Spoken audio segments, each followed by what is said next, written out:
Hello, everybody, and welcome back to another episode of Explain It. My name is Caroline, and my co-host is Ingryd Hernandez. Hello. Hello, and we are back. We are the special guests of today. So we are excited to be chatting with you guys. What's up, David? What's up, everybody watching the side chat? Excited to have you guys on here. We want to be able to answer your questions and get to it. But Ingryd and I were just catching up behind the scenes? Yeah. On what we were doing. I almost did a workout, and Ingryd just finished a workout. So Ingryd, I have Oculus face. Oculus face. So it's really cool. If you guys are not, if you saw it on my Instagram, Ingryd posted it too, and I was like, all right, I need to post my workouts.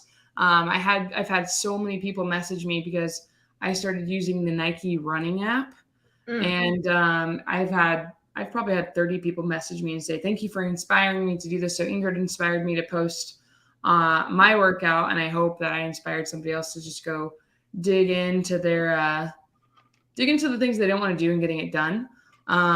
Today we're going to kind of go into Q&A, answer what you guys need. We're going to do a little bit of catching up. I do want to just preface this by saying, I'm doing our upfront contract here. This is a free podcast that we do. We want to do this to share information. We wish there were more tools when we got started in real estate, and we're going to cover more than just real estate. That's the whole reason we named this Explain It. But if you guys would please like this video, click that subscribe button for us, share this, let somebody else know to hop on here. We can cover a lot of stuff. If you have not been on here before, Ingryd actually created what she should be charging for, which is a underwriting tool that is available on her Instagram, on her link tree. So if you guys go to her link tree, it's available. I put it on mine from Ingryd. It's a great tool to know if you have a deal, and we can even cover that again if that would be helpful for you.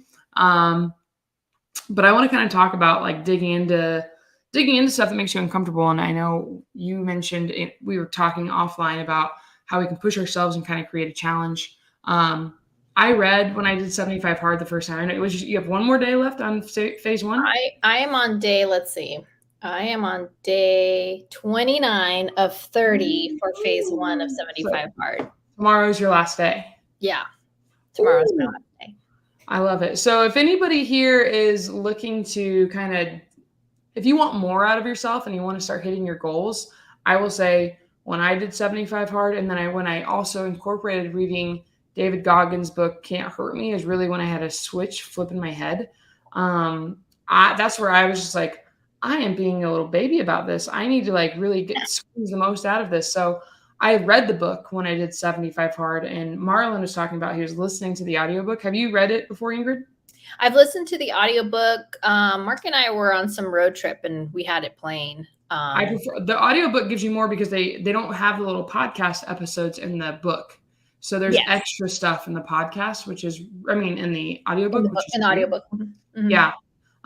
So I was listening to it, and yesterday, I felt good. I need to track my KPIs for today. But we have a competition going on here with Marlin and everybody. But I was kind of sitting there, and one of my KPIs to track is my sleep. So I know that you have a Whoop, right? Are you still wearing your Whoop? So there it is.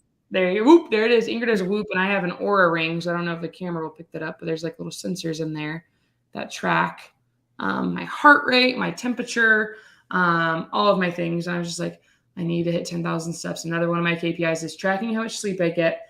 And I want to hit a minimum of 10,000 steps a day. And I will say yesterday, was it Monday? It was Monday, I think. I felt incredible. I got 8 hours and 50 minutes of sleep, and I'm starting to track things. So what you measure can grow. And if you guys aren't measuring things, be it in your business, be it in your personal life, it's never going to grow. So let's see. What are you at? So for whatever reason, sometimes it doesn't track my sleep. I think it might be how I sleep on my wrist, honestly, that it messes it up. Because if I don't sleep on my back, I sleep on my left. And so I have it on my left. But yeah, I've been kicking ass and taking names. I have, all of these are 100% efficiency, sleep performance. And then my two that it did track, it was 80%. So I actually pay attention more with my sleep now that I have the Whoop, because it kind of coaches you through it. I will say I probably don't leverage as much of the data that Whoop provides. It'll tell you, hey, you probably should be at an X strain today because your sleep was shitty or something like that. But I just, because I'm doing 75 hard, I really can't pay attention to that. I'm like, it doesn't matter how I slept yesterday. I got to do my 2 workouts today. I have so many things that I have to hit. And because you're planning because of 75 hard, and that's what kind of helps you be successful. Yeah. Well, and also, I mean, you have kids. You have a little more going on than I do. You are married. How do you kind of prep for all of your tasks that need to be completed in phase 1? Because phase 1 is different than the 75 hard. And while I'm saying that, in the side link, guys, I posted, Ingrid, I don't know if you have a link for your Whoop, but here's a link for the Aura rings. You guys can check it out, what I'm using. Let me see. Refer a friend, it says. There you go. See, I just did the refer a friend. If you guys are interested. I chose to do the ring because I'll take my Apple Watch when I get dressed up and I get fancy, but I figured the Aura ring I could wear all the time and it'd be less noticeable. But I do have a little bit of FOMO because Ingrid, Marlin, Daryl, everybody else has a Whoop. Ooh, perfect. Sorry, I just texted to you, but okay. As far as the question you were talking to me about with all the things going around, I really think people use the fact that there's other people in your life as an excuse. Like, if you wake up early enough, if you prioritize enough, you can get things done. I'm very grateful that I have someone like Mark, my husband, in my life because he supports me so much. Like whatever I need, he makes sure that I'm supported in that way. So I've never really struggled with like prioritizing. It's all been me. Like if I struggle at getting it done, there's no one to blame but myself. And yes, my children are a little bit older. So, but I honestly believe at the end of the day, like your kids should see you doing this stuff. Like, because they imitate it. And by the way, they make fun of me, right? Like I'm on the VR. It looks very silly. But they should see you chasing your dream. Like if you're just like, what kind of parent are you? Sorry. If they don't see you chasing your dream and you're a depressed person or you're sitting on your couch or you're not, like, I don't want my kids to, if I fail, I want to fail on my terms. And the fact that I tried, like, you know, I don't want them to see someone who resents their life and blames it on having children, which I just don't think is a fair shake at what's happening in my life. No, and I just pulled up your Instagram because I want everybody to see it because I think it's great. This is, how long did you say? This is 15 minutes of working out? This one review, yes. But I mean, I worked out 45 minutes. Yeah, 45. But like, Isla was actually sitting on the table while she watched me do this. Yeah, and it's cool. I mean, you're at home. We were messaging about this. You're at home. You are what I do is actually set up a fan. So I'll show you mine afterwards. I have a little tower fan that I put in front of me because your face fogs up in the goggles. It does. Yeah, that's my life. Is that how you've addressed that? Like, yeah, I just put a fan. Constantly go like this, and I'm like, no, I do that too here. Like if we go to mine, you'll actually, maybe if I have it on here, there's a fan. Oh, you can't see it on here. If I go to my story, on your other one. Oh my God, I wanted to cry watching that video with you in May. It was so. There it is. Here, see, there's the fan right here. So I just put it on a little speaker. So it's just a tower fan that I have in front of me. Yeah, but same thing. I only posted it because you didn't. I did the one the workout that you did after the fact. So this is really cool. If you guys check out Supernatural, that's the program. I think it's called Get. There's also a Facebook group for it. It is. Let me see. I'll stop the share. I'll find I don't know if you're a part of that Facebook group, Ingrid, but it's called Supernatural Community. There it is. Official Supernatural Community. If you guys have an Oculus, it's really, really great. Once you get into it, you can add this group. There's the Supernatural. Here's the little Facebook group, and there's like some really cool stuff in here. I mean, there's people in here that post photos of them before and after just from using the Oculus. And it's insane the workout you get on that. Like weight loss sort of thing? Oh, yeah. I mean, like, I think I've seen people lose like 100 pounds just by using the Oculus. So especially if you feel kind of like, I know we all have like insecurity body issues. You know, somebody's made a comment, you know, a parent or an adult figure's made a comment in your life like, hey, you could lose a few pounds. There's been times where I'm like, I don't really want to go to the gym. You can do this from at home. Yeah. So is it shadow boxing? So let me see. I'll even see. I'll pull it up on YouTube really quickly so you guys can kind of see. So they have shadow boxing and they have like a thing called flow, and it's a workout. Oh yeah, my arms are my shoulders are burning right now. So, Jose, because when you're holding on to the hand thingies, it's not. It has kind of like it informs back to you whether or not you hit something. So because it vibrates every time you hit one of the targets, I actually want to do a video where it's showing what I'm doing. When you're hitting while I do, because I was like, you guys have no idea how badass I'm being right now. we'll make it. Well, you know what we'll do? We have a guy coming to film content. Let's get sweaty tomorrow so we can show him what we do. We'll do an Oculus one. But here you guys go. I'll show you. Play this video really quickly. It's really great. Yeah. I was talking to a friend of mine because I really enjoy it. Mm-hmm. And I have been trying to go to the gym more and actually lift weights, because I do think lifting weights is like really what's going to help me lose weight. Yeah. But I enjoy this so much. And so what I'm looking forward to is being done with 75 hard, doing this for like 15 minutes a day, and then still go to the gym, you know, like prioritize a little bit different, because I don't have to prioritize to 75 hard. I can just prioritize to like, what do I want to accomplish for myself beyond 75? Now, 75 hard has been a really great catalyst. I agree with people who say it's not a program that really will like is long stretched. Like you'll get burnt out, in my opinion. It's not for that, but I do think it's a great catalyst. Like once you do it, you feel proud of yourself and you get bragging rights. Like, yeah, I got through phase 1. Yeah, I did the first 75 hard. So what, May, are you a good lifting coach? Does May coach? Dude, oh my gosh. May is one of the strongest people I know. She used to just like lift all the time. We actually talked about that. She's going to come over to the house so we can lift because we have a gym here.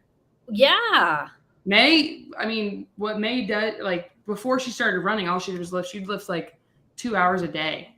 What? May's the strong. Yeah, that's the whole reason I swiped right. I want to see pictures. Was she like muscular? Oh. Like, well, let me go back over to Instagram so you can check out May. And you can see her. May's one of the, like, I have May do the heavy lifting. I used to be the one that was doing the heavy lifting. Not anymore. No, what? You've met your match, Caroline. I really have. She's freaking, let me see. Let me show you just a picture of her freaking, look at these quads. These quads can put me on a program, May. Be my coach. She said I lost 100 pounds from lifting. Wow. Yeah, look at these legs. Yeah. No, I have noticed her legs, by the way. But you know, some people are like just built differently where they can build up muscle much quicker. So I'd never want to make assumptions like, what is it? Like, how did they get that way? But girl, if you could help me get my quads looking like that, let's do it. Because I really do want to get into a more disciplined structure of what I should do for working out. But okay, so what does all of this have to do with real estate or your business or whatever? Last year when I did 75 hard, I made the most money, like in getting started. And what did it help for me? It helped me with priorities and it helped me with discipline. So it helped me be consistent. So when you're taking stock at your habits of your everyday life and you really are realizing you have inconsistencies, I really recommend doing something like 75 hard or more. Like Miracle Morning is another great discipline habit creating tool. I enjoy it, but I would say I incorporated the Miracle Morning with the 75 hard phase 1. And that was, because I did the workouts. I did that last year. Yeah. The workouts, it makes you get outside of your comfort zone and you really have to plan. And I think that's really why we were able to get so much done, especially with the power list you have to hit with the 75 hard. Right. It requires you to focus. I also think like if you're somebody who kind of feels a little bit lost, and I'll be honest with you, I'm going through that right now because I think I was starting to identify being like a fix and flipper last year and moving into like a hold it when it makes sense, but mostly fixing and flipping. And because of the kind of market we're in right now, I really haven't been able to be what I was starting to identify as and creating sort of a process around, right? Well, I mean, you're fixing and flipping for a surge of income so you could turn around and buy properties, right? Yes, that was definitely a purpose of it. The other was also like, it was what I enjoyed doing. And I really feel like from the aspects of the roles my husband and I played, like it was easy. Like I would work acquisitions and deal management, and he would be more on our operations, like making sure there was progress against the flip. Like, are we taking, like, what have the contractors doing? He was meeting with, the actual things related to the property. So now that we don't have that, I've been kind of lost, guys. Like I've been like, where do I stand? And so it's been very, very helpful, working with Marlin, who is kind of, Who is Marlin for the people that don't know, because we're explaining it? So Marlin Johnson is a performance coach and also one of my partners in one of the properties I own, which is the Mindset Manor, which is where Caroline lives. And part of the advantage of living in the Mindset Manor is you get coached and you get accountability from Marlin as an incentive to live there. So it's an amenity. He's like if you have a hot tub or a pool, you also get a Marlin. So I'm sure he'll love that I described him that way. But the thing about Marlin is like he's kind of helped me realize that, first of all, I got beat up by the market. I didn't necessarily make bad decisions, but it was something the market, like for only the strong survive sort of scenario happened. And so wait, again, because we're explaining it, what happened? Like when you first got started in investing on like the wholesale side and started keeping stuff, what was the market like? Easy. My goodness. Everything was appreciating. My very first deal, we did a virtual flip, a semi-virtual flip, I'll call it. And we made $54,000 from it.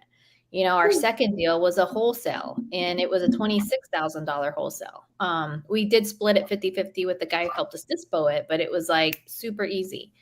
The third deal was something I kept. We kept a SubTo deal in Houston, and it's still one of my best performing properties. So all to say, I think last year between the flips and what we kept within like a 16-month time frame, we did 8 flips, and I've ended up with 5 properties. Okay. Which, when I take a step back and look back, I was like, holy shit, like I have a W-2 and we were able to do that much, and no excuses, right? But the last, I would say 3 or 4 months have been kind of a lull. Like I think I've done 2 or 3 deals, beyond refinancing and selling a flip, which also was very, very time consuming. And so it's been a lull. And so I kind of stepped in and said, okay, what was I doing last year? I was doing 75 hard, so I did it again. And then one additional thing I recently did was hire Marlin to like help me identify. He's your high performance coach. Yeah, like, hey, like where should I be focused now that I've kind of felt like I've lost my way, since I feel like I can't do flips, like with the market being the way it's been. And I think what Marlin's really helped me identify is that I'm making excuses. I think maybe I'm scared. And if I'm buying deep enough, I should be able to flip. There's several people who are still flipping, and how come they can and I can't?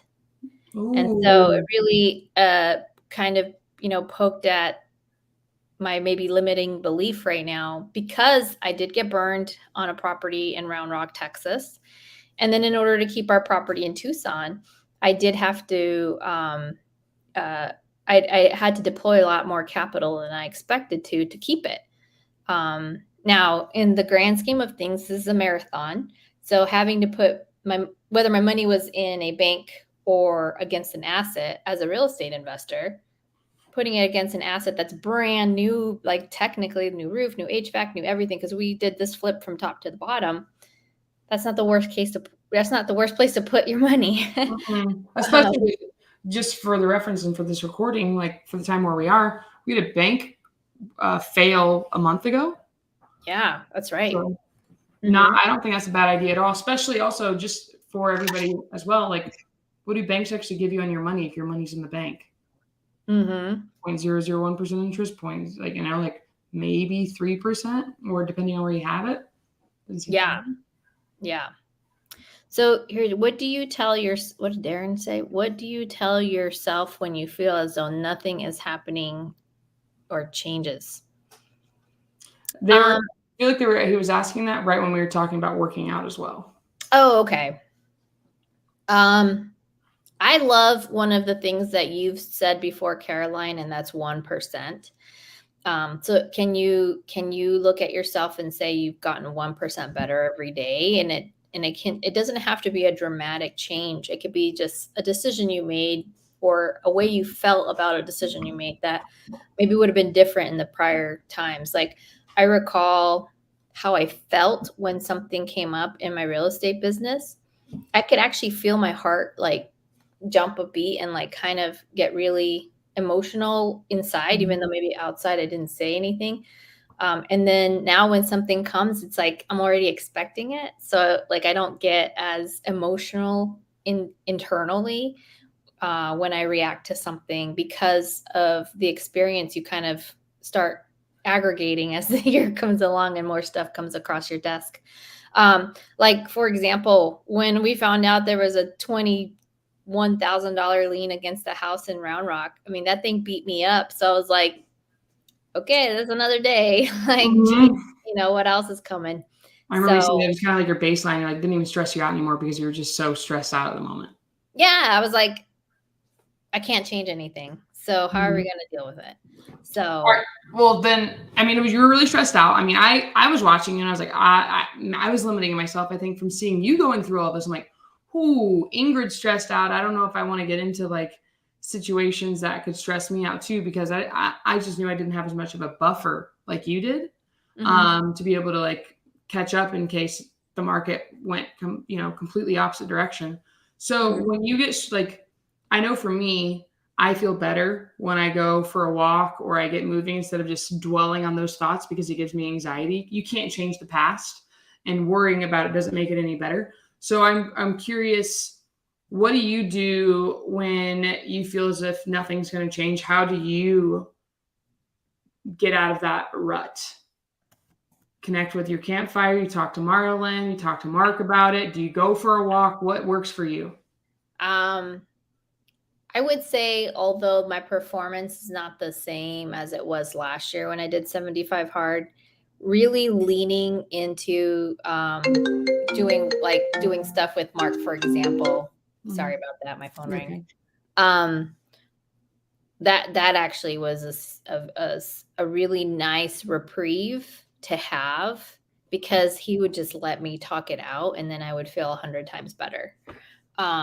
So having those good, because imagine, this is the way I put it. Imagine if I was still drinking, or imagine if I didn't have something like 75 hard, how would I have reacted? Would my face have been in like a big, M&M bag? Like how would I be 30 pounds heavier right now if I didn't have some of those good habits to lean into?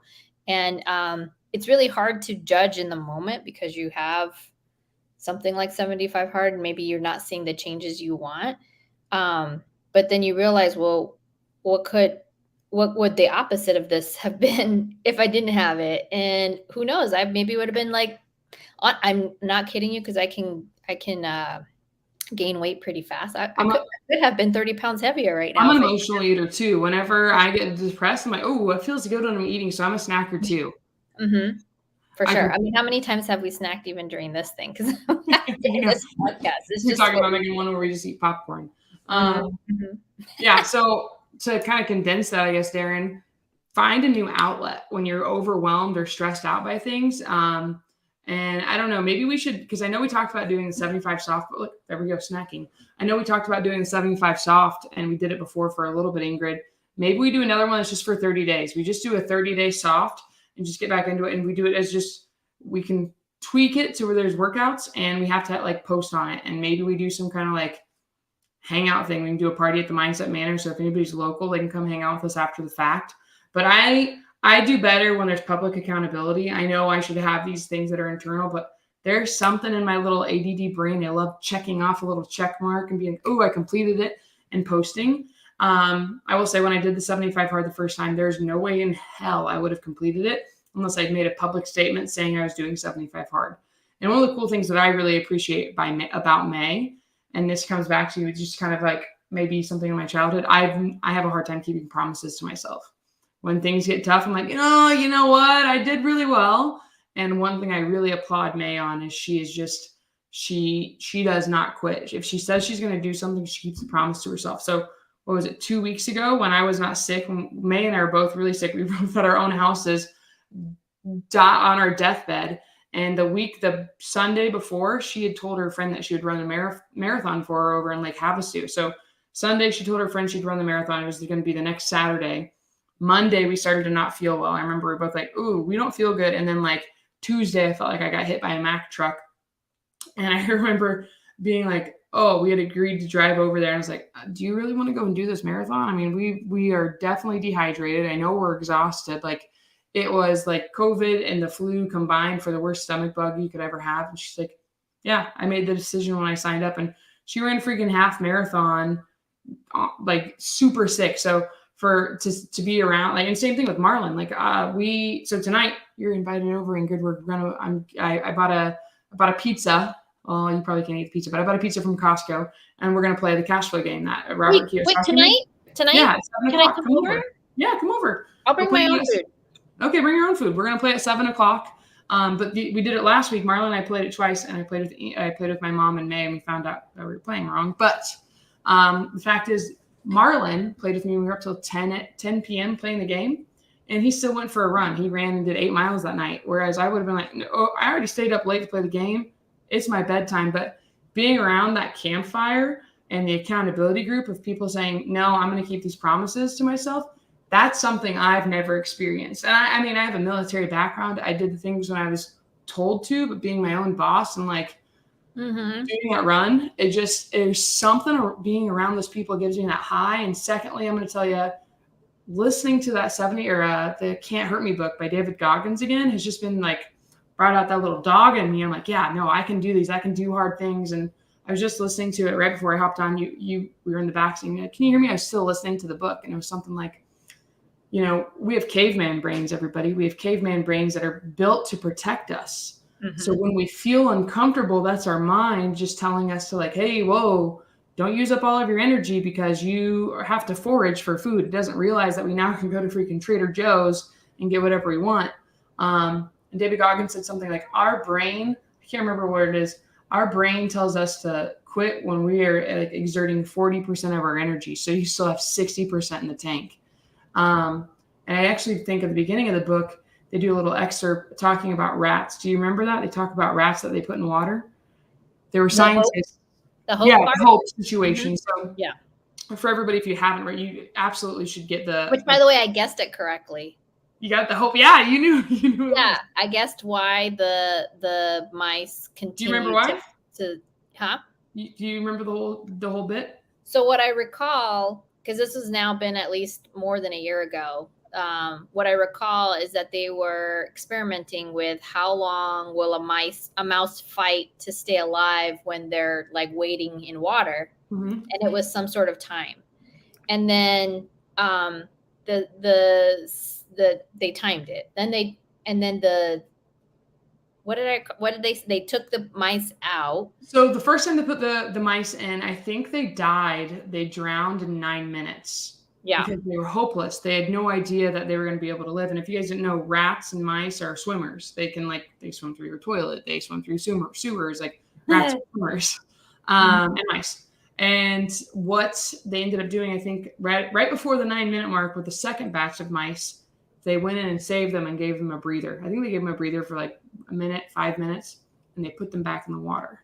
And when they did that, they were able to continue swimming for like 6 more hours. Something insane, because the mice or the rats, whatever they were, had hope that somebody was going to come and save them. Right. Yeah. They put them through that behavior first. Like they saved them the first round, and then the second round they did it. And then it was like, I remember thinking, oh, well, they were hopeful. And so, yeah, it was really, really interesting. But yeah, I really do think that having those disciplines, and one of the things that continues in my brain to hear is when Alex Hermosi wrote, and I actually have it on my board over here, there's a million ways to win and one way to lose. Don't quit. Ooh. So, like the only way to lose in this game is to exit right, And so now, of course, I want to thrive in the game, and I want to do well in the game, and I want to make sure that all of that happens. But when I'm taking my beatings, it's like, okay, well, how do I not lose, and how do I stay in the game? Because I've heard stories where people are like, oh yeah, I got burnt. I just stopped. They stopping and not even looking at real estate for 5-10 years was their solve. And I'm like, no, I want to make this work. What do I need to do different? So, and that's why you get a mentor, and that's why you go through it and you get a lot of practice reps in and talk. Like earlier today, you sent me a property and we both came up with the same ARV and we underwrote it, and we did our super conservative number based on things. And we did a number we think could work if it just needs, a couple months worth of work to survive the downturn in the market. So, by the way, I have a buyer at 250. Ooh, cash money. Nice. So, it wasn't through me. It was through somebody else, by the way. So we would have to share that. But I sent my number over to the agent at 220, and seeing what they come back with. If that's something, now the sellers could actually put it on the market. In my opinion, they'll get more money if they put it on the market. Yeah. But if they put it on the market, they're gonna have to go fix it up, though. That's what I believe. But because right now in Arizona, and this is something I don't think we talk enough about, we're in season. So if we're off season, like October, November, that time frame, it's a lot easier to say, well, the buyer's pool is kind of thin right now. But right now, the buyer's pool is pretty heavy. So it really just depends on how much pain they have.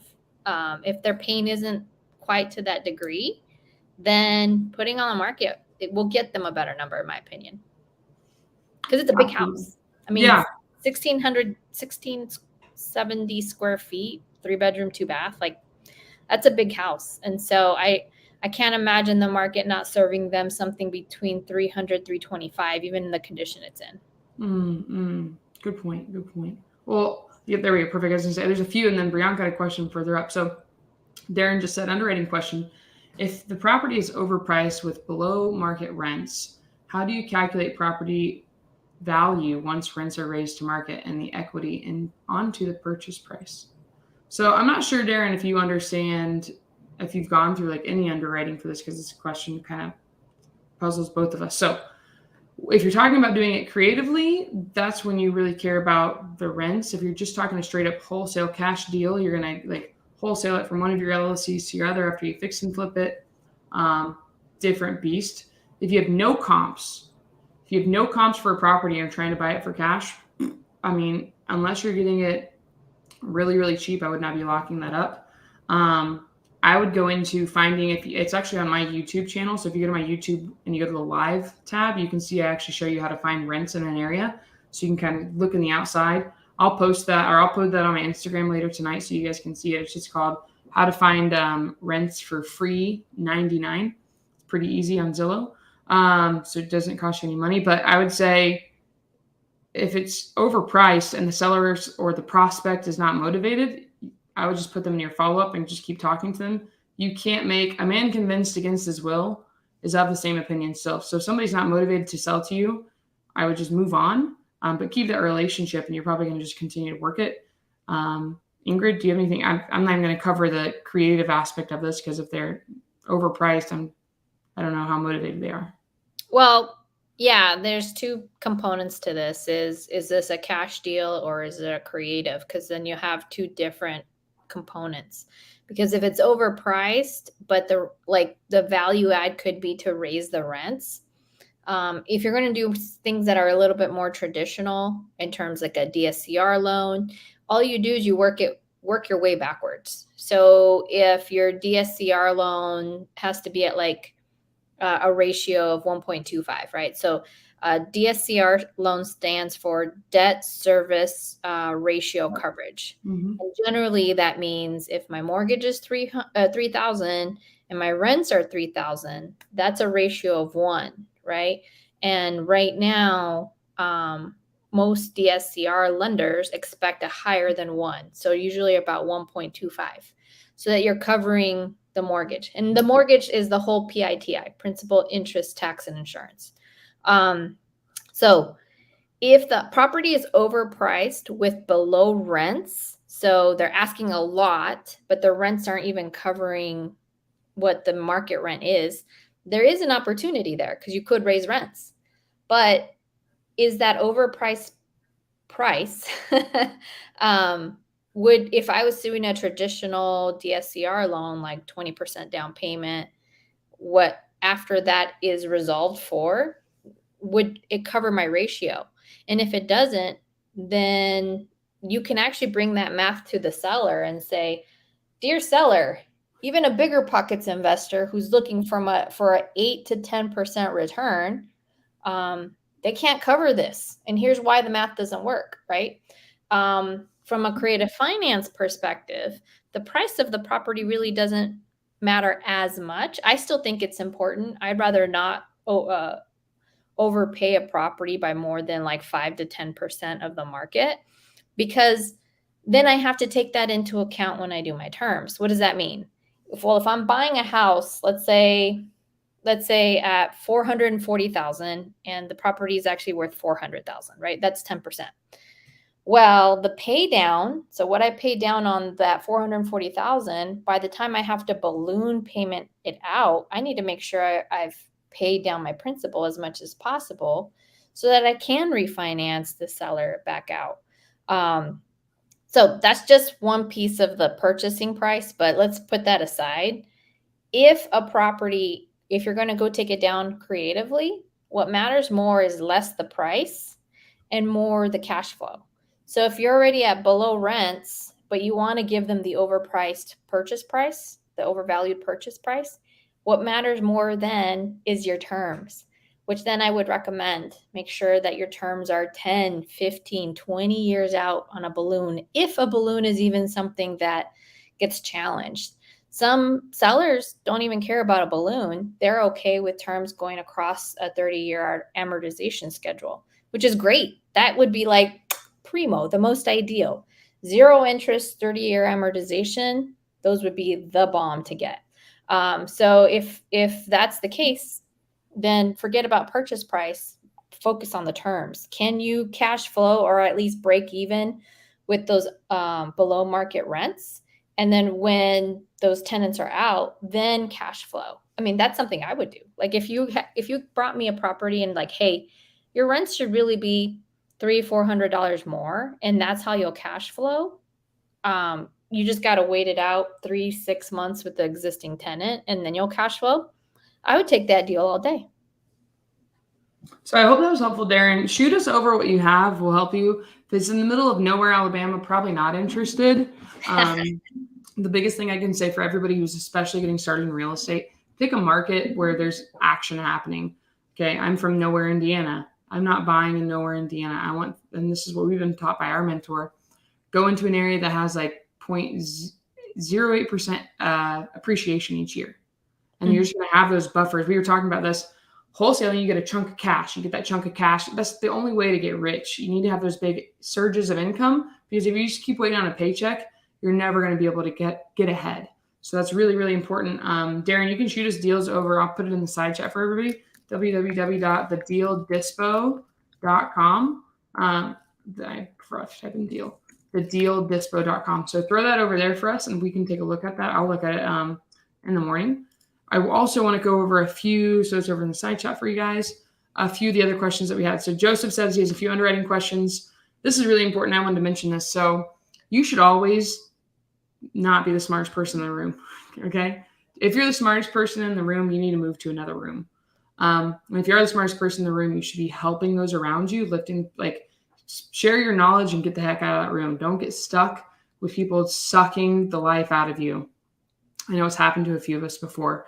And Joseph said over here, I have an address. I'm talking to the agents to write offers for me. I just keep shooting over my numbers. So I think you're talking to agents and like, give me your offer, give me your offer, give me your offer. Or it might happen with sellers as well. Give me your offer, give me your offer. Show me the terms that you'd have.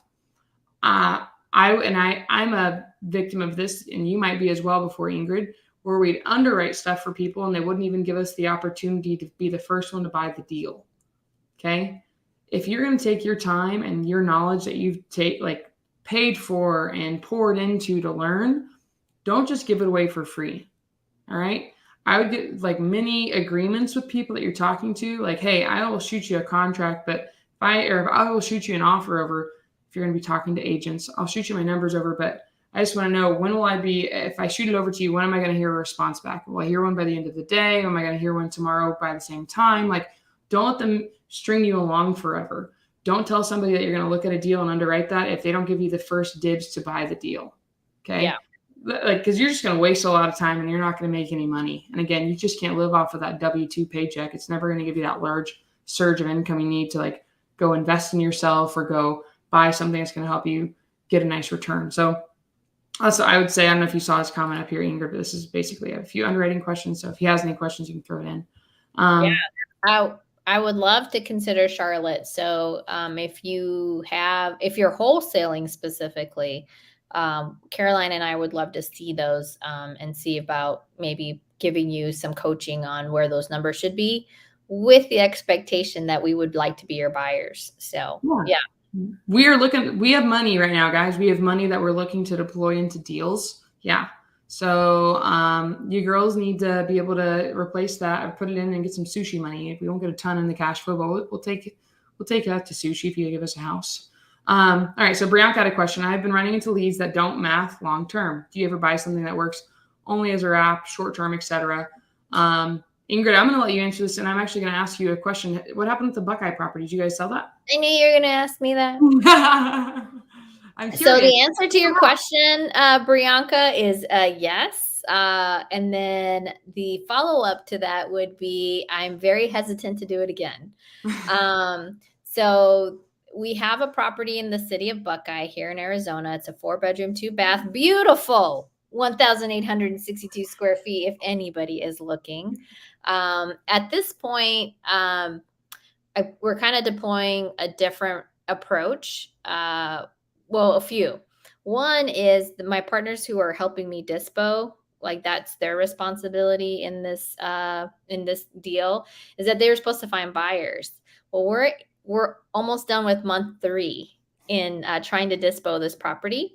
And I've had a lot of feedback from other people doing wraps that the best that they've been able to do is about 8% of down payment of the purchase price, excuse me. So quick math for us. If it's $100,000 purchase price, they're giving you $10,000. $10,000 for 8%? Yeah.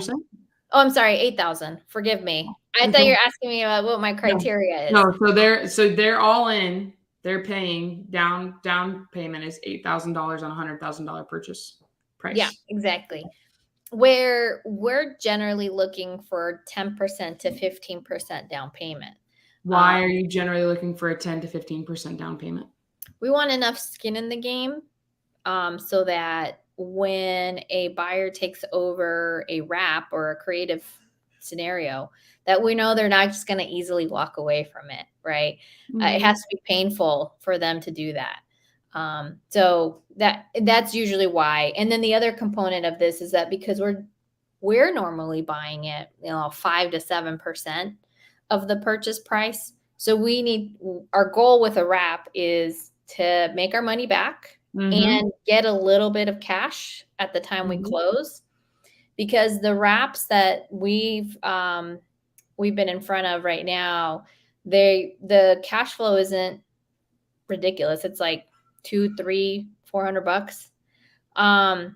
So part of it is make money up front, make money during cash flow, and when they refinance you out, then you make money on the refi out because of what's left on the mortgage to pay off. So that's usually how you make money with the wrap. You make money 3 different times. What's the phrase? You make money now. Money now, money during, and money at the end. Yeah. I don't know what the phrase is, but yeah, I can't remember. There's a fancy phrase for it, but it's nice because you end up getting like 3 times, 4 times as much money as if you would have just wholesaled the deal sometimes. My big long-term goal is to be a bank. When I think about long-term lifestyle, long-term, like what do I want for my goals and how we generate wealth? Like, I just want to be a bank. Like, sure, I'll buy assets, maybe multifamily stuff to mitigate tax requirements and tax liability. But at the end of the day, I really just want to lend money out. And I'm trying to do a couple of, and actually would love to know if people would love to have this guest on. So I know Devin Burr. I'm actually setting up my whole life insurance policy with him right now. I'm supposed to fund it in the next 5 to 7 days. And my goal with that policy is do a proof of concept to myself that, yes, it's going to continue with 4% minimum compound interest, and be able to take loans out against it and lend them out to people. So the goal is to make above 4% interest, and then you're basically arbitraging the interest rate you make. So hopefully that works out. I would be interested in it because I've watched some of his stuff. I would like to eventually get Chris Noggle on here. I think that'd be a fun one to have too. Yeah. I really like Chris Noggle. I will say the way Devin teaches whole life insurance policy is really a little bit more up my alley. Ooh. Okay. All right. Well, I haven't seen his stuff as much. I'll have to check him out. Oh yeah. But I got to meet Chris Noggle and Devin about 2 weeks ago. They had an event in Scottsdale. I actually think you were sick. Yeah, I think I was. Oh, is that the wholesale thing? No, it was in Scottsdale. They had like 3 events, and one of them was a Wednesday evening. And you were definitely sick. Because what happens when you date a teacher? You have some kind of bug you're fighting at least once a month. So stay away from teachers, everyone. They're kind, but at what cost? At what cost? All I do is drink celery juice now.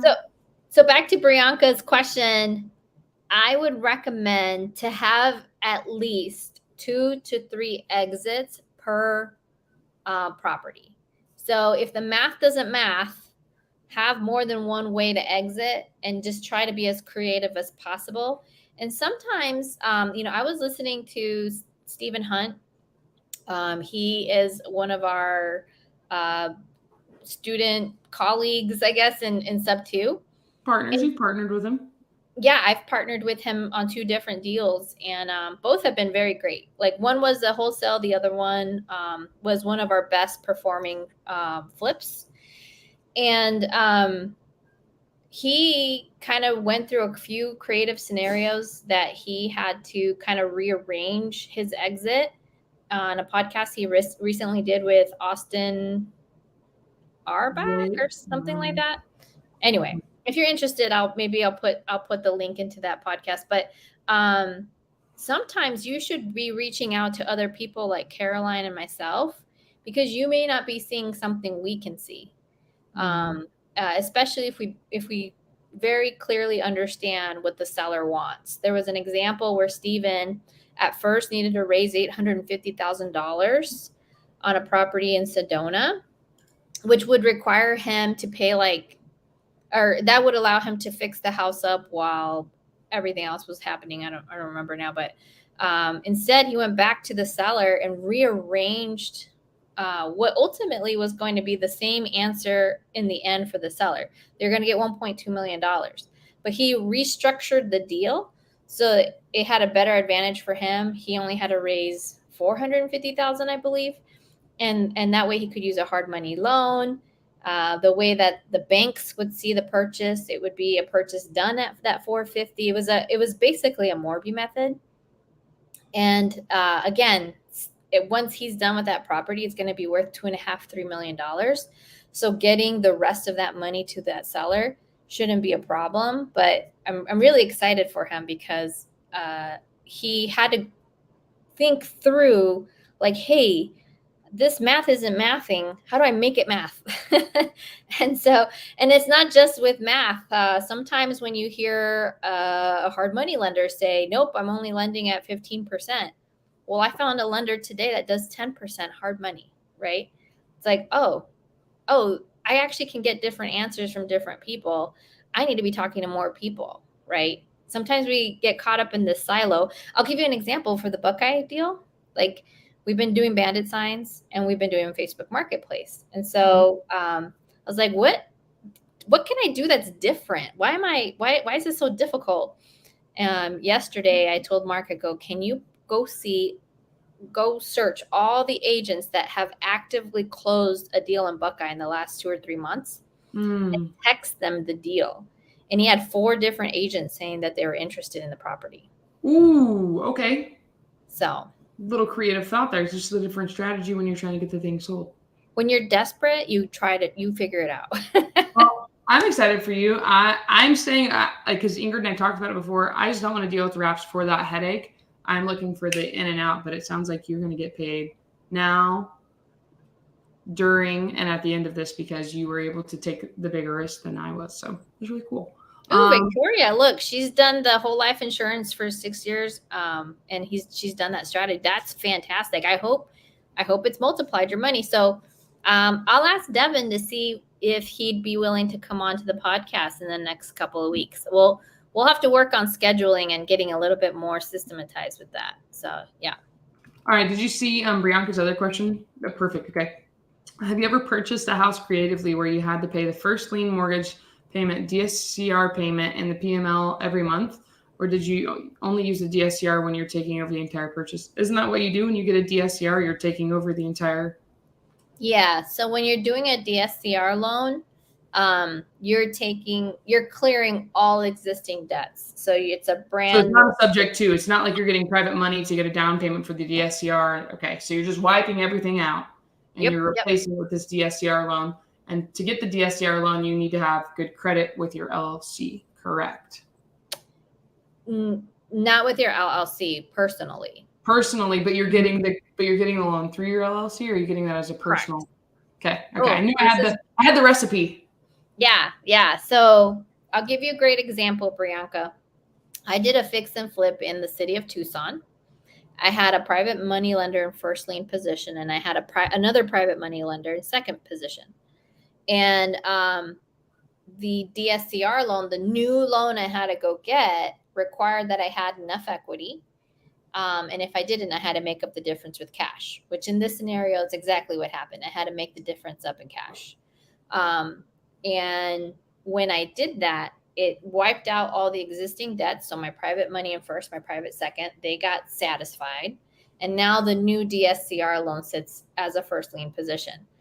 Generally speaking, most DSCR loans, at least in their paperwork, expect to be the only lien against the house when you close. Now, when you close, what do a lot of people do afterwards? They get HELOCs. They go and get solar. They do other things to lean against the house, or maybe they're guaranteeing another property with the one that they have then. And so for a short time, they might have a lien against the house that eventually goes away. Now, DSCR loans, those lenders don't like that. But after the house becomes yours, they have really little say in that. Awesome. But as far as like creatively speaking, if there's already an existing mortgage, like for example, the property that Caroline lives in, there was an existing mortgage. We have a private money lender's money sitting in second position, and we pay both the mortgage and the private money lender every month. So I love this. Joseph just said, nothing would make me happier than to sell every Charlotte deal I get to you guys. I've wanted to do some sort of business with Caroline since I first heard her latest SmackDown on the newbie Zoom. Caroline's got to buy all the deals in the Carolinas. So shoot over everything to us. I will be in Charlotte, Joseph, but I think you said it was a virtual market. I am going to be in Atlanta the 10th and the 11th, but it was for some W-2 stuff. But then I'll be in Charlotte from that Thursday night to Saturday in May. What are you doing? I'm getting some FOMO. Why are you going there for? Well, I have a W-2 conference I have to go to afterwards for something cool. Yeah, well, no, and since I'll be on the East Coast, Mark's cousin lives in Charlotte, and I was like, babe, Georgia's right next to North Carolina. Can I just go visit your cousin? It is Mother's Day weekend, so that's what I'm doing. I wanted to just throw this in here as well. Joseph said, I love that reverse engineering is key to so much. Guys, please, if I could go back in time and talk to the younger version of myself, I would have given all of the knowledge I have on self-help to younger me. I didn't start it until I was like 28. Everything needs to be reverse engineered. When you're looking at stuff, you need to reverse engineer it. You want the new car, reverse engineer it. How many houses do you need to buy for the payments to cover the car payment? Reverse engineer everything. So yes, reverse engineer all of your stuff. Finding buyers and agents is so easy on Privy. But yeah, reverse engineer for all of your wants and needs. It'll help you a ton. Brianka said she's in Charlotte. Okay, come on. Brianka, bring us the Charlotte stuff too. All right. I guess we need to get Brianka to check out our stuff for us. You can run the comps for us. Yeah, she's an agent there, so I think that would be Caroline too. All right, I almost went to college in North Carolina, so I will. I love the Carolinas. Okay, so David had a question. I've stayed away from wraps because, and you've probably heard this in your high performance coaching with Marlin. I've heard it because he actually texted me yesterday when I was actually getting work done, but he texted me focus. Focus it was in all caps, and he texted me focus. And one of the things that he's been saying, and this has been helping all of us, is we've been saying no a lot more to things. So for all of you, if you are not familiar with wraps, stay away from them. I don't want to bog my brain down with wraps. I don't want to. If there's a wrap, I'll push it over to Ingryd if she wants to take on that animal. I do not want to. So David just asked, wrapping, do you suggest 3x a month like a SubTo? So I'm assuming 3 times the payments a month. What exactly? I'm actually, what I'm going to do? I'm going to invite you up on the stage. So I'm going to throw this in the side chat. Well, how about we change up our YouTube today? If you guys click on that link right there, that's on my YouTube and Ingryd's YouTube, you can come on stage and actually ask that question so we can help you out a little bit more. And we'll bring you on screen because I want to make sure I'm understanding that. Or are you understanding that question, Ingryd? I think he is saying like what to project. So how long to underwrite it for? And in my opinion, you should underwrite it for at least 5 months. The reason, like you're not worse off if you do it for 3 and you end up with money back. So ideally that money is sitting in an account while you're waiting to deduct your mortgages. And I'm seeing a trend right now where some wraps are taking longer to disposition. So that's what I recommend. So be conservative, guys. Underwrite for 5 months just in case something goes bad. And when we say underwrite, have your emergency monies. But David, I see you picked up the girls in your car. So did we hit your question correctly? Go ahead and chat. Hi, yes. Can you hear me? Yeah. Sweet. So I say that, hi, yes, can you hear me? Because we're supposed to say that in the daily dial. Anyway, so yeah, Caroline and Ingryd, I was using your awesome underwriting tool, and we're looking at a wrap, and one of the things that you recommend is to have 3 months of payments just in case things go south and you can't get a renter. Mm-hmm. So my guess is that that's the same for a wrap.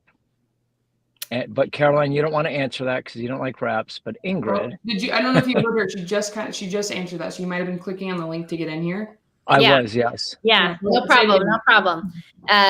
Sometimes we have to say it more than once anyway, so people hear. I recommend with wraps to at least underwrite with 5 months worth of mortgage payment, because I'm seeing that taking like 3 months to actually disposition.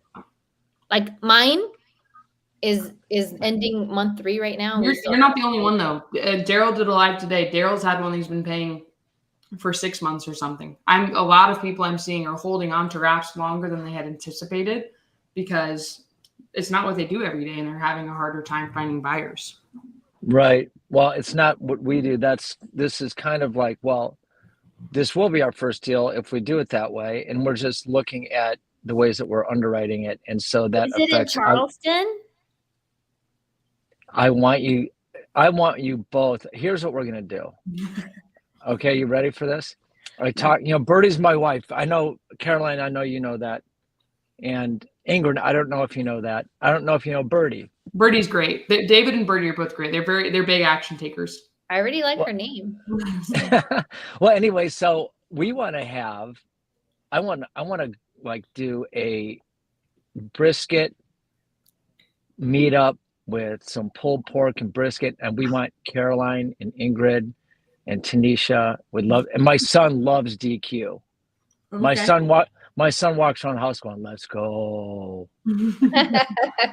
And he's 14. He's getting ready to start rocking and rolling this stuff. But anyway, we were thinking about that. So when are you going to be in Charlotte? On I'll say May 12th and 13th, but I leave midday the 13th. So the 12th would be banging. Okay. So you're going to be in Charlotte. That's Mother's Day weekend, right? Mm-hmm. Maybe I can talk to Birdie like a special Mother's Day, go up to Charlotte. But we want y'all in Charleston. See, that's what I'm thinking about, having a big sort of thing, and then, bringing value to the crew and getting the girls down and getting them out to eat some some brisket. We just did another weekend when it's too hot and unbearable here in Phoenix. We just come out. That's exactly what I was thinking. Like, hey, if you have a place for me to stay, absolutely, I'm heading to Charleston. And then not only that, we have pickleball. We've got a pool and just have a party. I'm in. All right, you got me. Say less. All right, beautiful. Let's do it. Oh no, we need Tanisha too. All right, we'll get Tanisha. Yeah, where's this property at? I'm curious. So it's in Somerville. Okay, that sounds good. So Somerville. So here's the cool thing about Charleston. Bosch is here, BMW, Mercedes, Boeing. They're building a gigantic sort of, I don't know, bus terminal and this place to teach people how, like almost like a technical sort of college, right? And they're expecting 40,000 more people to employ in these sectors of the economy in the next 5 years. So it's growing like crazy. Somerville is kind of an hour to Columbia, a half an hour to Charleston, and right smack dab with Mercedes, BMW, and Bosch.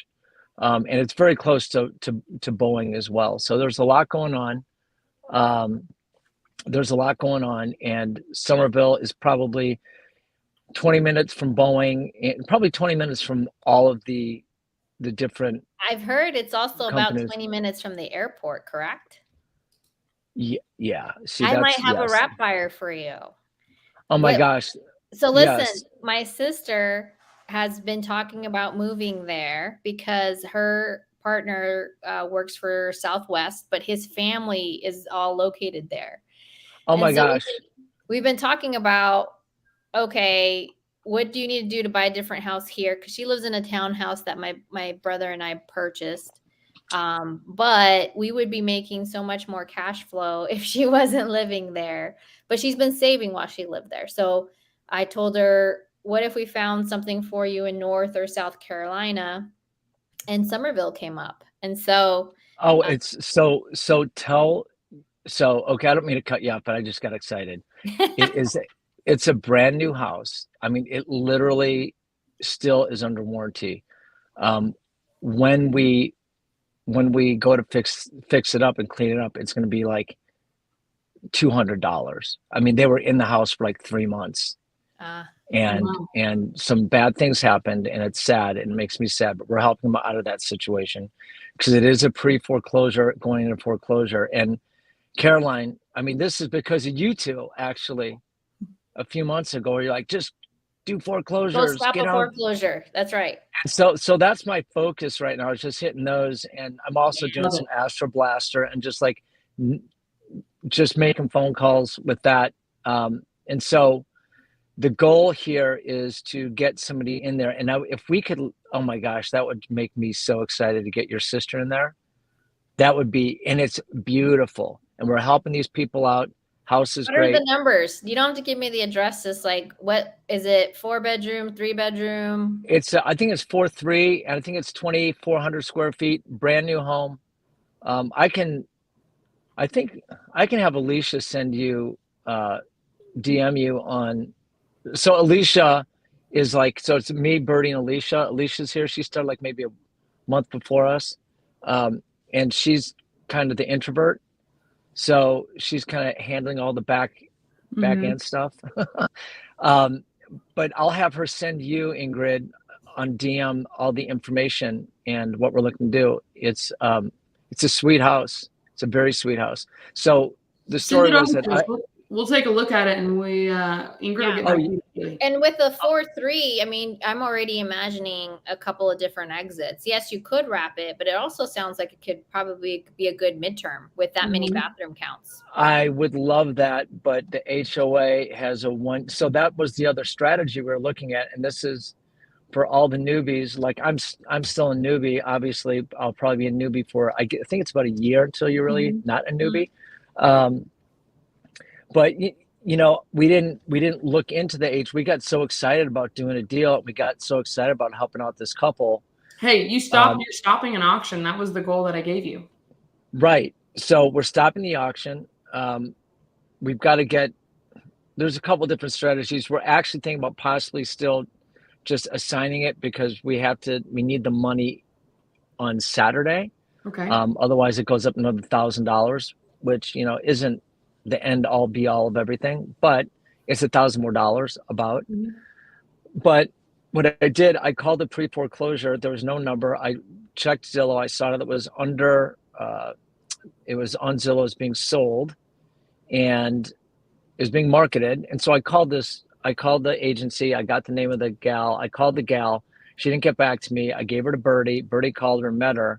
And then she's like, oh my gosh, yes. And now let's do this. We love this. And they love what we're doing creatively.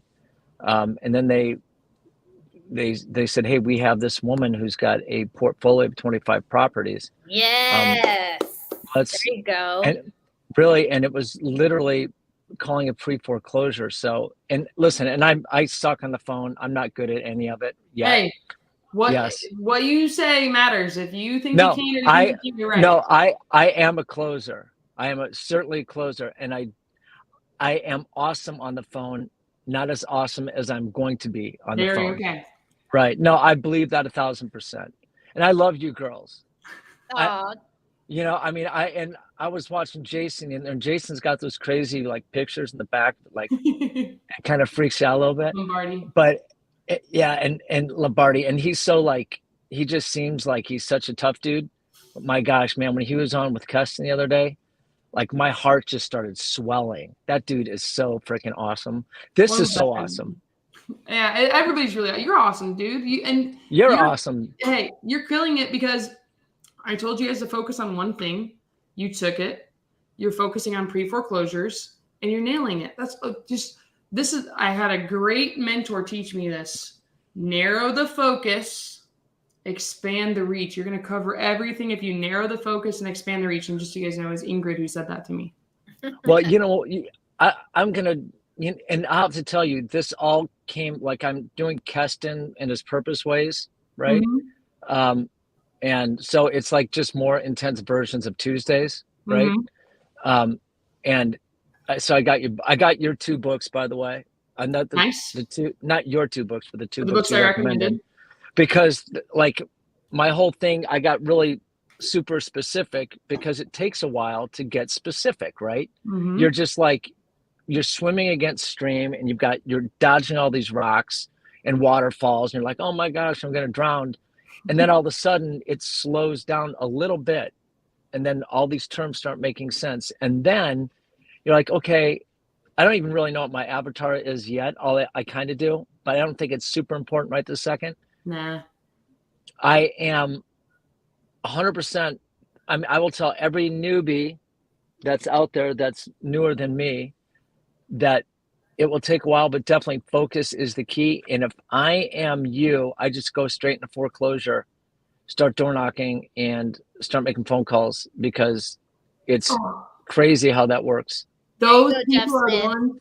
I'll let you into it, but those people are the ones that are with problems. So go ahead, Ingryd. I'll let you say it, and then I'm going to come back and feed into Jeff this. Smith asked, "What's your favorite lead gen strategy working right now?" And that's go after pre-foreclosures. Guys, pre-foreclosures are 1,000%. motivated. They have a problem. They have an auction date now. Their houses are being sold off. Like, those are the ones that need help. If you go and knock on their door and you're empathetic, and you let them, like, you're actually going to help them. And if you go in and you believe the only thing I'm going to do is I'm going to stop this auction, I might not be the person who buys your house, but I'm going to stop this auction. They're going to notice that. They're going to feel that, and they're going to want to work with you. And that's what it comes down to at the end of the day. And the great thing is, Ingryd, if you guys don't know this, had to go through a short sale. Was it 2008? 2010. 2010. Ingryd knows what it feels like. Ingryd can talk to these. And the other really cool perk, guys, Ingryd, her first language is Spanish, so she can help with Spanish homeowners. She knows English really well, and she's been a realtor since, how long have you been a realtor? 2013. 10 years. 2013. Guys, nice. Ingryd if I don't have the tools, I'm going to push it over to Ingryd. If Ingryd doesn't have it, she's going to push it to me. We will help you. These gray hairs have a lot of tools in them. So, yeah. But go. You know what? Actually, Ingryd and I were talking about this. Ingryd, I'm gonna give us a challenge right now. We have about 30 people on here between my Instagram Live and YouTube. If we did an extra bonus Zoom in the next few days before next week, because I have we have a few people lined up that are going to be our guest hosts next week, and we pulled some information and we gave you a list to go door knocking, and we showed you guys how to send us the leads. Would that help anybody if we give you a motivated list, or a list of people with some motivation? You just have to be empathetic and talk to them. Would anybody get any value out of that? If 1,000%. Put yes on the chat and hit that like button. So the like button. Tell more people, because we will make it happen. We will take time. We'll go live on YouTube again, so it's not just like a private little Zoom. See you, David. I know he has to go take care of his kids. Did you see it? The daytime got darker on him. He's like, I was like, oh, he's racing against the sunset. All right, Jamie said yes. So if you guys are finding any value in this, we will absolutely make that happen. Cool. And David actually private messaged us. Yes. So perfect. Ingryd, I know that we're already 5/12. It's one of your final days of the 75 soft or 75 hard phase 1. I saw that Joe joined us. Can we get to Joe's question really quickly, and then we'll wrap it up? Yes, perfect. For sure. And I before we get to Joe, just to while we still have an audience, guys, on Saturday of this week, I'm actually going to be on a webinar with JJ Azizian. One of the challenges he gave me is the fact that I think Kevin Cho had 80 people on there live, maybe 70. So would love if you guys can register and come check out that Zoom on Saturday. JJ does a really great job about giving you tips on how to network. And I know that somebody, I think it was Jalen on the chats, was asking, how do I grow my network in Phoenix? I will address that question on Saturday. Come to the webinar and we can talk about what are some of the activities we can help generate to help each other build our networks here. So, and the biggest thing I think it needs to come down to, guys, building trust and making people feel comfortable. But we'll have Ingryd dig into some more. You want to say something? Yeah. Okay. Joe, you've been waiting patiently. David, I'll let you get back to your girls. I know you're on there. Go ahead, Joe. What's your question for us? And hi. Hey guys, can you hear me? Yeah. Cool. Yeah, I'm so happy to be here with you guys. Yeah, it was about basically privy. You know, I went all in on. I'm in a kind of a financial crunch, so I'm trying to just really make something happen as soon as possible. I've been in SubTo about 4 months, and it took me a little while to even like find my direction. But I've been, my KPIs, I've been like 50 conversations a day, no matter what. And I just got Astro Blaster last week, and that's what got me to Charlotte, because I'm in NYC. I had a like a finder's fee deal from someone not in SubTo as I was joining SubTo, but that's the only transaction that I've ever done. And so I'm trying to just like gain momentum as much as I can. So with Astro Blaster, when you sign up, they only allow you to do one market at a time. And I had been wanting to do things in the South, and because I had come across some buyers from there, so I pulled the trigger on Charlotte.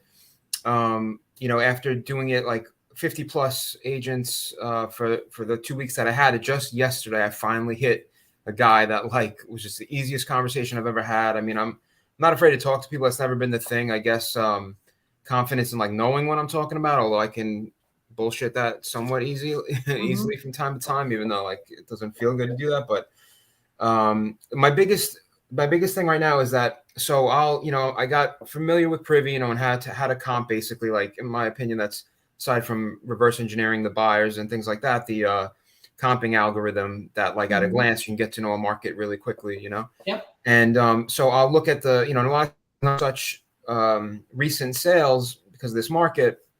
So then I would like move on. Like even if I click on a property right away and it doesn't have just a lot of action, whether it's investor activity or even traditional sales, I'll try to move on from a property like that because then I think I'm trying to force it, So I go to another. You're being good. You're using your time wisely. Okay. Yeah. So I go to another listing that like I'll click on it and at least it has a lot of action on it. And then, hopefully there's something like within the month.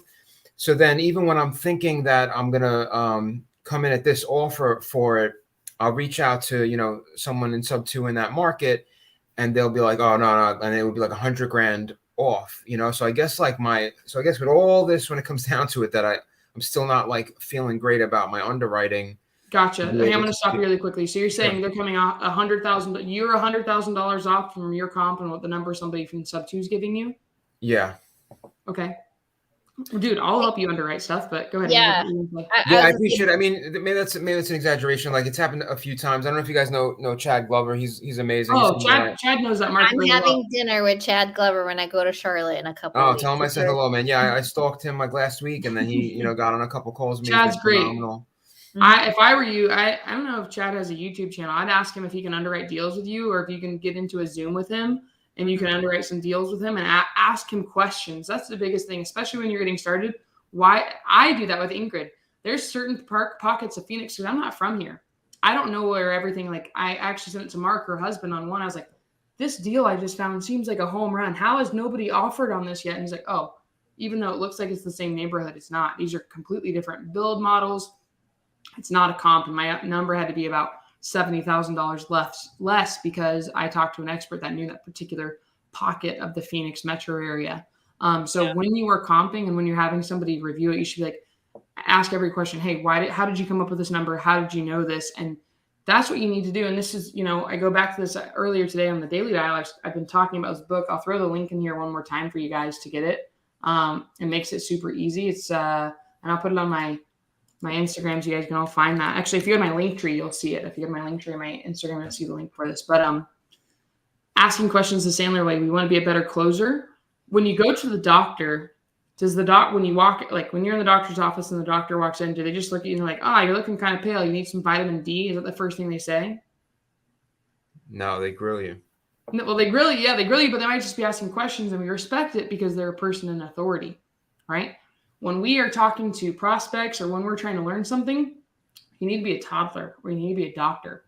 Tell me how you came to this. I want to know what these symptoms are so I can find the right solution. You need to get all of the symptoms when Chad's comping a deal so you understand what symptoms you need to be looking for so you can get the right number and prescribe the right max allowable offer so you're not losing money on the deal and you're going to make a profit. Yeah. Questions. They're your friend. Don't be an asshole, okay? Right. Asking with like, let me ask you a theoretical question and you're just using stuff that's not actually like the problem at hand. That's kind of annoying. But ask him questions. Why did you make that decision? I think that'd be huge. Do you have anything else you'd like to add on to that, Ingryd, before you wrap up? There was the PDF that I think Jamil shares on how to underwrite. I think maybe if we could throw that in the chat, that would be helpful. But there's some nuances people don't catch on until they have enough experience. So one thing that I pushed myself to do because I was like, I'm going to be good at underwriting.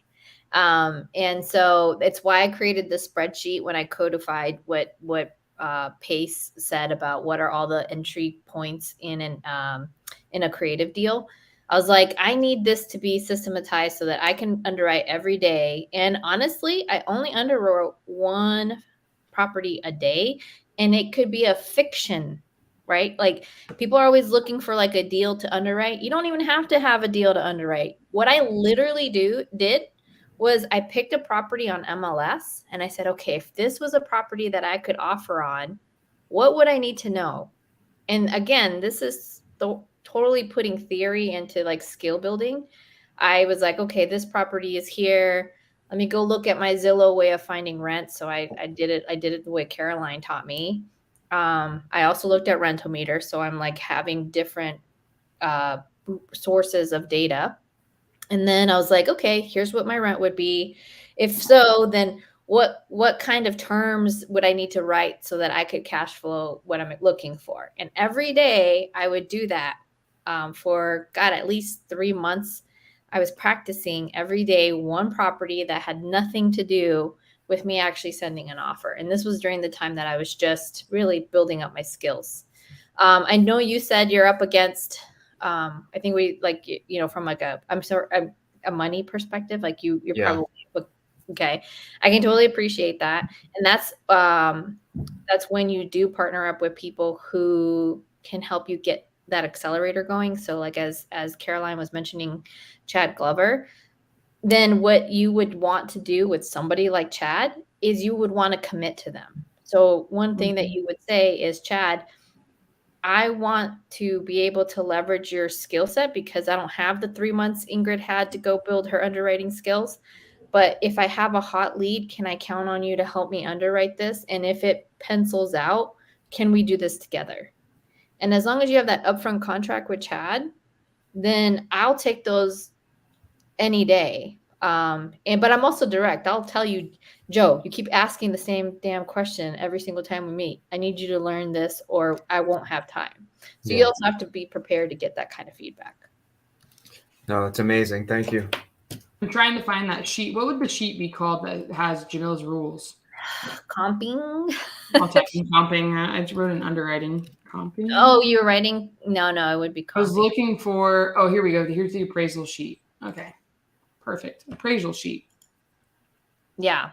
Okay. I'll share my Thank you so much for coming on here. I know Thank you guys. This is amazing. I'm so glad I included I'll share it really quickly so you can see it, and then you should take a picture of it just so you have access to it and you can remember. Yeah. And low key, like Brianca's been in the chat saying, guys, I'm an agent here. Like I can help you figure this out.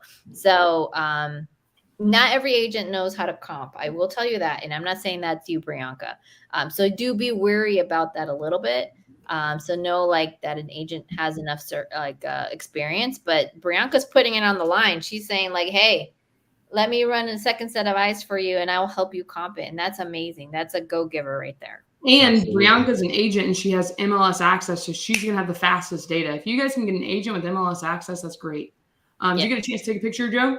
Yeah, I got it. Thank you. Perfect. You're welcome. So those are always going to be changing just when the market changes. Well, not always. They're going to be changing when the market changes. So Joe, proud of you, dog. Keep hitting your KPIs. That's what it comes down to at the end of the day. Shoot them over to us. We'd be more than happy to help you out. Brianca will as well. Will do. Thank you, guys. You're welcome, dude. Ingryd, we ran over today. I hope it was valuable, guys. We started out talking about pushing ourselves and how physical fitness has helped us perform better.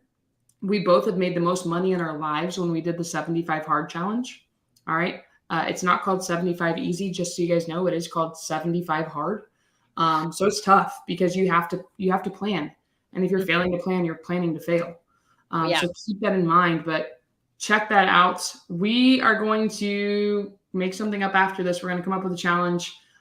We will post on our Instagram, so you guys pay attention to that. If you look, there's Ingryd's Instagram underneath her, just so you guys can see that, Ingryd_Hernandez. And just so you know, she's not from the United States, so she spells Ingryd with a Y.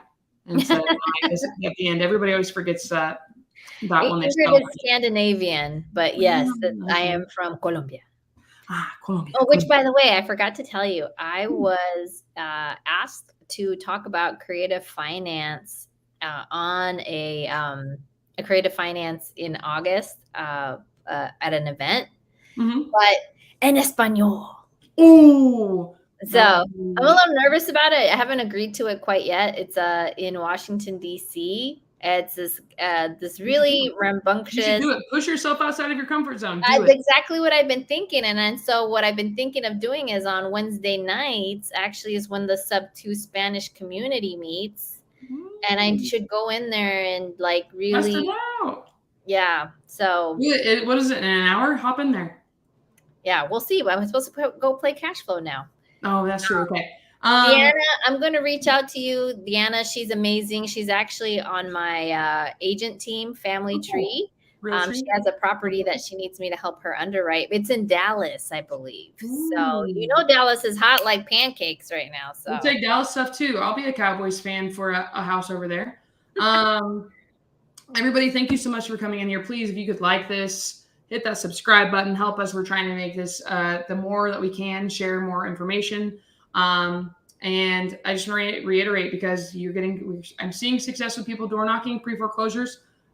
I'll host something else. I'll talk with Ingryd when we can make it happen. I will put it on my Instagram to give the announcement.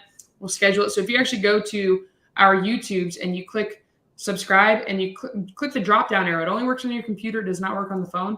Click the drop-down arrow and get all. You'll get every notification when we're going to go live and when we're going to do these. But just so you know, every Wednesday at 4 o'clock Pacific Standard Time, currently Arizona time always, we do our podcast. So if you have any questions or anything that you'd really like to have help with, we can. I know a lot of people want to do some underwriting, so maybe we push off a guest that we'll have on and just do underwriting and break it down. But we do have underwriting episodes, so if you guys need help, go back and check that out. Go to our Instagrams, our link trees, have Ingryd's REI calculator, entry fee calculator, to see if you have a deal or no deal. Have a great day. Ingryd, I'm going to let you sign us off. I just gave our little spiel. Hey, guys, remember that this is free 99. So please share it. Thank you so much. Thank you to everybody who took took guts to actually be on here and express their questions. We really appreciate when you guys share with us and allow us an opportunity to help you. Hopefully this brought you a lot of value. I thank you so much. With lots of love. We out. See ya.